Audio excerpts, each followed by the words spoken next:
In 2017, South Korea did something no other country had ever done. It became the first nation on Earth where 10% of its workforce was no longer human. Not by accident, not by crisis, deliberately. 1,012 robots for every 10,000 workers. That is the number the International Federation of Robotics reported in 2024. The global average is 151. South Korea didn't just lead the world in automation, it lapped it. And when you look at what happened next, not the headlines, not the government press releases, but the actual economic data, the story is not what most people think. Because South Korea didn't experience mass unemployment. It experienced something more subtle. And for the rest of us, more instructive. Let's put the numbers where they belong.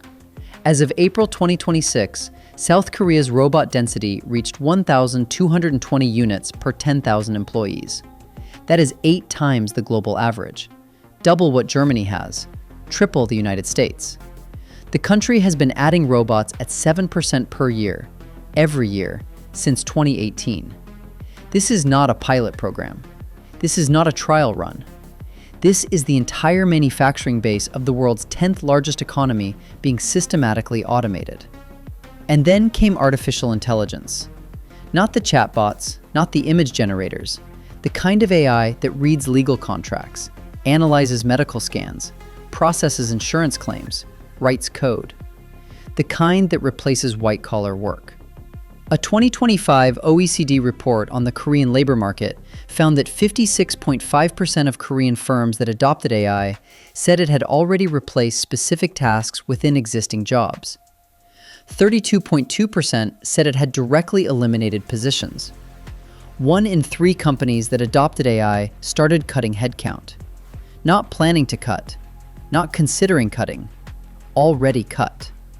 And 73% of Korean knowledge workers now use AI at work. That is not optional experimentation. That is embedded infrastructure. What happened in South Korea is the closest thing we have to a live experiment in what full-scale automation does to a modern economy. And the results are not what the robots will take all our jobs crowd predicted. They are not what the "this time is different" optimists hoped for either. Here is where the narrative breaks. South Korea's unemployment rate did not spike. It stayed low, around 2.7%, which by most definitions is essentially full employment. So, no crisis, right? The robots didn't take the jobs after all. Wrong. And the mechanism is worth understanding, because it is the mechanism that will define the next decade of labor markets everywhere. When a factory in Ulsan replaces 200 assembly line workers with robotic arms, those 200 people do not vanish from the labor statistics. They find other jobs. They move to logistics, to service work, to the gig economy. But the new jobs pay less. They have fewer benefits. They are less stable. The factory owner's profits rise. The displaced workers' wages fall. This is not a theory. The OECD data confirms it. Korean wages in automatable sectors have stagnated or declined relative to non-automatable sectors. The workers who can't be replaced, the ones doing high creativity or high interpersonal work, have seen their wages rise. The ones in the middle, the routine cognitive and manual workers, have been pushed down or pushed out. The result is not mass unemployment. It is polarization. The middle hollows out. The bottom grows. The top shrinks and captures more of the gains. By 2025, roughly 19% of workers at Korean firms with 50 or more employees, nearly 1 in 5, had already been affected by AI in some form. Task replacement, role restructuring, skills obsolescence. And that number is accelerating. In 2017, the same year South Korea crossed the 10% automation threshold, the government made a decision that almost nobody in the West noticed. It reduced tax incentives for companies investing in automation. This was, in effect, the world's first robot tax. Not a direct tax on machines, no country has done that yet, but a deliberate withdrawal of the subsidies that were accelerating the displacement. Think about what that reveals. The government was not worried that automation would fail and the economy would suffer. It was worried that automation was succeeding too fast for the labor market to absorb. And yet, even with those brakes applied, robot density kept climbing. From roughly 700 robots per 10,000 workers in 2017 to over 1,200 today. The incentives were adjusted, and the machines kept coming anyway. Because at a certain point, the economics of automation become self-reinforcing. If your competitor automates, they lower their costs. You automate or you die. The tax incentive is irrelevant. The structural pressure is absolute.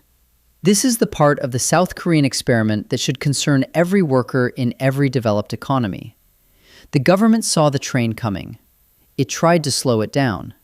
It couldn't. Goldman Sachs estimates that generative AI alone could replace the equivalent of 300 million full-time jobs globally. The PwC 2026 Global AI Jobs Barometer shows a two-track labor market. Jobs that AI professionalizes are growing twice as fast as jobs AI merely democratizes, with 42% faster wage growth. Translation: if AI makes your job easier, your wages might rise. If AI makes your job redundant, they almost certainly will not. And in the United States, roughly 1 in 7 workers has already experienced job displacement due to automation or robotics. That is not a projection, that is already measured. The pattern South Korea established is already replicating. Automation arrives first in manufacturing, the robots. Then it moves to routine cognitive work, the AI. It does not produce mass unemployment. It produces wage stagnation for the replaceable and wage growth for the irreplaceable. It hollows out the middle. The question is not whether this will happen in your country. For most developed economies, it already is. The question is whether you are on the right side of the divide when it accelerates. Because it will accelerate. So what do you actually do with this information? First, understand which side of the automation line your career sits on. If your job involves routine tasks, whether physical or cognitive, that can be codified into a set of repeatable steps, it is exposed. That does not mean it disappears tomorrow. It means the pressure on your wages over the next 10 years is downward. Second, the workers who are thriving in South Korea's automated economy are not the ones who resisted change. They are the ones positioned in the spaces automation can't easily reach. High complexity problem solving, creative work that requires genuine novelty, interpersonal roles where trust and human judgment are the product. Third, and this is the hardest one to internalize, the timeline is not 20 years. The OECD data shows that over half of Korean firms adopting AI are already seeing task replacement today, not eventually. The IFR data shows robot density growing at 7% annually. Compound that for a decade, and the economy you are working in now will be unrecognizable by 2035. The South Korean experiment has given us something rare, a preview. A country that automated faster, earlier, and more aggressively than anyone else, and then had to deal with the consequences in real time. And the lesson from that experiment is clear. The robots do not need to take every job to reshape the economy.